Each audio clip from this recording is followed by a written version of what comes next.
സംസ്ഥാനത്ത് ചൂടിന് ആശ്വാസമായി വേനൽമഴ. തിരുവനന്തപുരം മുതൽ ഇടുക്കി വരെയുള്ള 7 ജില്ലകളിൽ ശക്തമായ മഴയ്ക്ക് സാധ്യതയെന്ന് മുന്നറിയിപ്പ്. ഇടിമിന്നലോടുകൂടിയ മഴയ്ക്കുള്ള സാധ്യതയും പ്രവചിക്കുന്നു. അടുത്ത 5 ദിവസം മഴ സാധ്യതയാണ് പ്രവചിക്കുന്നത്. വിവിധ ജില്ലകളിൽ യെല്ലോ അലർട്ടുകളുണ്ട്.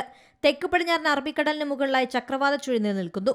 നാളെ തെക്ക് പടിഞ്ഞാറൻ ബംഗാൾ ഉൾക്കടലിൽ ന്യൂനമർദ്ദം രൂപപ്പെടുമെന്നും മുന്നറിയിപ്പ് നൽകുന്നു. ഇതിന്റെ സ്വാധീന ഫലമായി സംസ്ഥാനത്ത് ബുധനാഴ്ച വരെ ഇടിമിന്നലോടുകൂടിയ ശക്തമായ മഴയ്ക്കാണ് സാധ്യത.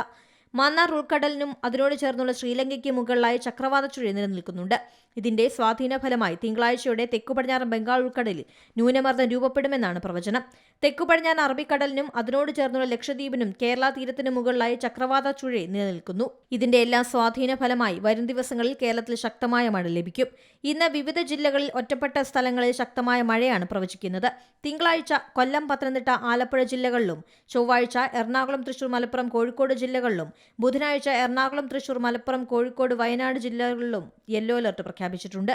ഇടിമിന്നലോടുകൂടിയ മഴയ്ക്കൊപ്പം മണിക്കൂറിൽ 40 മുതൽ 50 കിലോമീറ്റർ വരെ വേഗത്തിൽ വീശിയേക്കാവുന്ന ശക്തമായ കാറ്റിനും സാധ്യതയുണ്ട്.